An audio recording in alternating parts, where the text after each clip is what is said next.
یہ بہت بڑی خبر ہے، دھماکے دار خبر ہے، اور یہ امریکہ سے آئی ہے، اور جنہوں نے یہ خبر دی ہے یہ دو لوگ ہیں، انہوں نے اس کے اوپر تحقیقات کی ہیں، رائن گرم اور ان کے علاوہ مرتضی حسین۔ انہوں نے پہلے بھی بہت ساری خبریں دی ہیں اور یہ انویسٹیگیٹو جرنلزم کرتے ہیں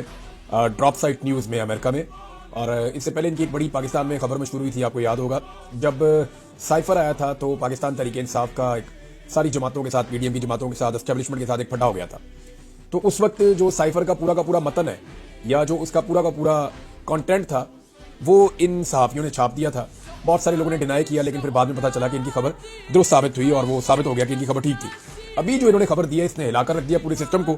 اور یہ کیونکہ امریکن میڈیا ہے تو امریکہ میں اس کا انفلوئنس بھی بہت ہوگا، اور یہ خبر جو انہوں نے دی ہے، انہوں نے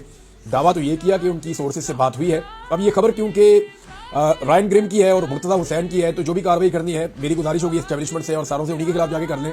اور ان کے ملک کے اندر تو بڑے زبردست قوانین ہیں، آپ جا کے کیس کر کے ان سے بہت سارا پیسہ بھی لے سکتے ہیں کہ آپ کی شہرت کو نقصان پہنچائے۔ بہرحال جو خبر ہے وہ ایز اٹ از میں آپ کے سامنے رکھتا ہوں، میں نے اس پوری خبر کو ٹرانسلیٹ کیا ہے تاکہ ہر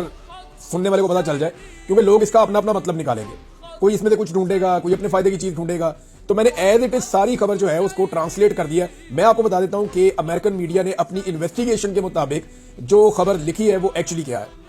انہوں نے کہا جو افشا ہوئی ہیں معلومات ان سے پتہ چلتا ہے کہ پاکستانی فوج نے احتجاج پر وحشیانہ کریک ڈاؤن کا منصوبہ بنایا تھا، جس میں لائیو فائر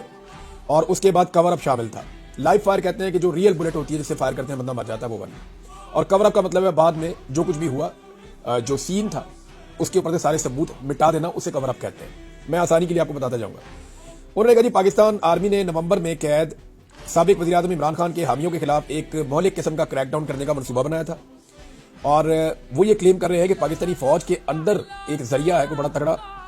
اس کے ذریعے سے ان کو یہ معلومات ملی ہے، اور دوسرے ذریعے نے اس معلومات کی تصدیق بھی کی ہے، یعنی کاؤنٹر چیک کیا انہوں نے ان کے مطابق۔ حکومت کے ملٹی سٹیج پلان کے انکشافات، وہ کہہ رہے ہیں جو چیزیں ہمیں پتہ چلی ہے وہ یہ ہے، اس میں کمیونیکیشن کو بلیک آؤٹ کرنا تھا، سنائپر تعینات کیے گئے، آنسو گیس سے مسلح فوجی تک کا معاملہ، اور پھر اسلام آباد کے دل کے اندر ناکہ بندی کی گئی ہے حکمت عملی کے ساتھ، اور لائیو گولہ بارود کا استعمال بھی شامل تھا۔ یہ ظاہر کرتا ہے کہ پاکستان کی فوجی حکومت اپنے حامیوں کے بارے میں کس حد تک خطرے کی گھنٹی محسوس کر رہی ہے، یعنی یہ جو حکومت بنی ہوئی ہے اس کو ملٹری کی بیکنگ ہے، اور یہ کیسے اپنے آپ کو خطرے میں محسوس کر رہے ہیں۔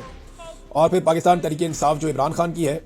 اور ان کے خلاف یہ کارروائی، اور پھر انہوں نے کہا کہ پھر بھی ایک ہی وقت میں ذرائع کی طرف سے جو ان کو اطلاعات ملی ہیں اس کے مطابق وہ یہ کہتے ہیں کہ انتقامی کارروائی کے امکان کی وجہ سے وہ اپنا نام ظاہر نہیں کر رہے، جو بھی سورسز ہیں وہ نہیں بتا رہے کہ ان کا نام کیا ہے،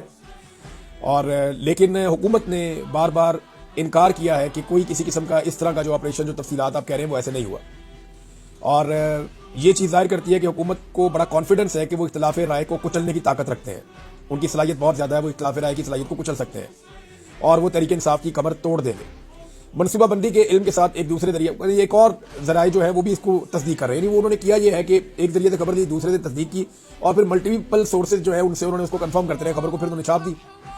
بہرحال انہوں نے کہا جی کہ اسی قسم کا خاکہ چھپا ہے باقی ساری جتنی بھی سورسز سے خبریں آئی ہیں۔ انہوں نے کہا کہ 26 نومبر کو عمران خان صاحب نے دارالحکومت اسلام آباد میں مظاہروں کی کال دی تھی، یہاں پہ فیکچولی غلط ہے، وہ 24 نومبر کو عمران خان صاحب نے کال دی تھی، لیکن 26 کو کیونکہ وہ سارا انسیڈنٹ ڈی چوک میں سانحہ ہوا تو اس وجہ سے 26 نومبر سب کے دماغ میں۔ تو انہوں نے کہا جی کہ ان کی کال کے اوپر بہت بڑی تعداد میں ہزاروں عمران خان صاحب کے حامی پی ٹی آئی کے اسلام آباد پہنچے، تمام رکاوٹوں کو انہوں نے عبور کیا، انہوں نے جو کارگو کنٹینر سے رستے میں ان کو بھی ہٹایا، انٹرنیٹ کی بندش کا سامنا کیا اور آنسو گیس کی شیلنگ کا سامنا کیا، اور ایک جو قیادت کر رہی تھی وہ عمران خان کی اہلیہ تھی، اور دوسرے علی امین گنڈا پور تھے وہ قیادت کر رہے تھے جو خیبر پختونخوا کے وزیر اعلیٰ ہیں، اور یہ 4 صوبوں میں سے ایک صوبہ ہے جہاں پہ عمران خان صاحب کی پارٹی نے حکومت بنائی ہے۔ پھر انہوں نے کہا جی کہ واٹس ایپ جیسی سوشل میڈیا اپلیکیشن بھی بند رہی اس دن، اور فوج کو دارالحکومت میں بلایا گیا، اسے بلینکٹ شوٹ آن سائٹ کے اختیارات دیے گئے، یعنی فوج کو اور یہ رپورٹ پاکستان میں ہوا ہے کہ شوٹ ایٹ سائٹ کہ آپ گولی چلائیں گے اگر چیزیں ہاتھ سے باہر جاتی ہیں، تو ان کو یہ آرڈر مل گئے تھے، یہ یہاں پہ بھی دعویٰ کیا جا رہا ہے۔ پھر حکومت نے دعویٰ کیا تھا کہ مظاہرین اسلام آباد نہیں پہنچ سکیں گے، لیکن 26 نومبر کی شام تک وہ اسلام آباد کے دل میں پہنچ چکے تھے اور مرکزی ڈی چوک سے صرف چند فٹ کے فاصلے پر تھے۔ پاکستانی حکومت کا جو ایک علامتی دل بنا ہوا ہے، انہوں نے کہا کہ پاکستانی فوج کے ذرائع کے مطابق اس وقت حکومتی مشن مظاہرین کو ڈی چوک پہنچنے سے پیچھے ہٹانا تھا، اور پاکستان کی فوجی حمایت یافتہ جو حکومت ہے یہ اس کے دفاع کے لیے ایک آخری آپ سمجھے رکاوٹ تھی، وہ چاہ رہے تھے یہاں تک وہ نہ آئے۔ اچھا جی، اس الزام کی تصدیق کے لیے ٹھوس شواہد فراہم کرنے والے ذریعے کے مطابق، یعنی مختلف سورسز سے انہوں نے پوچھا تو وہ بتا رہے ہیں پاکستان کے طاقتور chief of army staff general Asim Munir کی ہدایت پر 25 نومبر کی صبح پاکستانی فوج کے ملٹری آپریشن ڈائریکٹوریٹ میں